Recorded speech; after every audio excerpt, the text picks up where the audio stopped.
सभी देख रहे हैं न्यूज 31। मैं हूं आपके साथ अंजलि त्यागी। आइए रुक करते हैं तमाम बड़ी खबरों की ओर। प्रधानमंत्री नरेंद्र मोदी कल महाराष्ट्र से किसानों के खाते में सम्मान निधि डालने वाले हैं, जिसको लेकर केंद्रीय मंत्री शिवराज सिंह चौहान ने कहा कि कल पीएम महाराष्ट्र से किसान सम्मान निधि की राशि डालेंगे, जिसकी कुल राशि 20,000 करोड़ होगी। इसका उद्देश्य उत्पादन बढ़ाना, लागत घटना, ठीक दाम देना, वैल्यू एडिशन और प्राकृतिक खेती पर जोर देना है।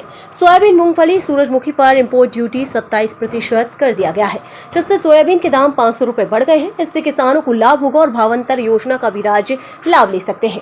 बासमती पर मिनिमम एक्सपोर्ट चार्ज खत्म कर दिया गया है, जिससे बासमती के अच्छे दाम मिलेंगे।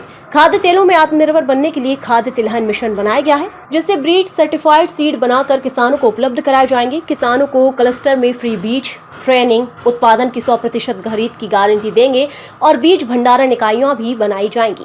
वहीं जम्मू कश्मीर में चुनाव को लेकर शिवराज सिंह चौहान ने कहा कि झारखंड और जम्मू में बीजेपी का अच्छा माहौल है और परिवर्तन यात्रा को जमकर समर्थन मिला है। बीजेपी झारखंड, जम्मू, हरियाणा में सरकार बना रही। अब रिमोट डिजिटल के जरिए फसल नुकसानी का आकलन होगा और डिजिटल एग्रीकल्चर मिशन केंद्र ने शुरू किया है, जिससे रिकॉर्ड में हेराफेरी नहीं होगी। फसल बोने पर डिजिटल फोटो भी अपडेट होंगे और एक ड्रोन के साथ 5 बैटरी देंगे। पीएम इंटर्न योजना से लाभ मिलेगा और मध्य प्रदेश में पहले ही सीखो कमाओ योजना बनाई थी। पंडित जवाहरलाल नेहरू ने लाल किले से सिर्फ 3 बार खेती किसानी का नाम लिया था। जम्मू कश्मीर और हरियाणा में बीजेपी सरकार बना रही है और बीजेपी को लेकर दोनों जगह माहौल अच्छा है। प्याज, दाल, चावल का बफर स्टॉक बनाया जा रहा है, जो महंगा होने पर सरकार सस्ते में उपलब्ध कराएगी। रूस यूक्रेन युद्ध के कारण खाद आने में कमी आई है। अभी कल 2 बड़े फैसले हुए हैं, उनके बारे में मैं आज जानकारी देना चाहता था। भारत अपनी कुल जो खाद्य तेल की आवश्यकता है वो 29.2 मिलियन टन 22-23 में थी, लेकिन हमारे यहाँ जो उत्पादन होता है हमारे ऑयल सीड्स से वो 12.7 बिलियन टन ही खाद्य तेल का उत्पादन हो पाता है और बाकी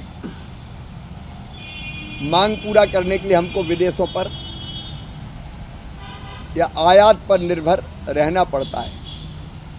तो कल एक बड़ा फैसला किया गया है कि आयात पर निर्भरता ख़त्म करके आत्मनिर्भर हम खाद्य तेलों में कैसे बने, इसके लिए एक राष्ट्रीय खाद्य तेल मिशन तिलहन बनाया गया है। 10,103 करोड़ 38 लाख रुपए की लागत से हमारे यहाँ अभी जो ऑयल सीड्स हैं उनका उत्पादन काफ़ी कम है और इसलिए उन्नत बीज किसानों को ICAR ये बीज बनाएगा, ब्रीडर सीड, उससे सर्टिफाइड सीड, फाउंडेशन सीड, फिर सर्टिफाइड सीड बना के किसानों को फ्री में उपलब्ध कराए जाएंगे। 600 क्लस्टर इसके लिए पूरे देश में बनाए जाएंगे। 347 जिले के 21 राज्यों में जहाँ भी ऑयल सीड्स का उत्पादन होता है उन राज्यों को विशेष रूप से लिया गया है। किसानों को इन क्लस्टर्स में फ्री में बीज, उनको ट्रेनिंग, नई टेक्नोलॉजी कैसे खेती करें जिससे ज़्यादा उत्पादन हो और वो जो उत्पादित करेंगे उसकी 100% खरीद, मतलब जितना वो उत्पादन करेंगे पूरा खरीदा जाएगा। ऐसी सुविधाएं किसान को इस मिशन के अंतर्गत दी जाएगी। ये हर साल 10 लाख हेक्टर पूरे देश में ये खेती की जाएगी। एक बार 10 लाख जिस हेक्टर में करेंगे, अगली बार फिर दूसरे 10 लाख हेक्टर लेंगे। 7 साल में लगभग 70 लाख हेक्टर एरिया इस योजना के अंतर्गत लिया जाएगा। उन्नत बीजों की कमी पूरा करने के लिए 65 नए बीज केंद्र बनाए जाएंगे। अभी 35 है, तो कुल मिला के 100 हमारे बीज केंद्र बनेंगे। बीजों को सुरक्षित रखने के लिए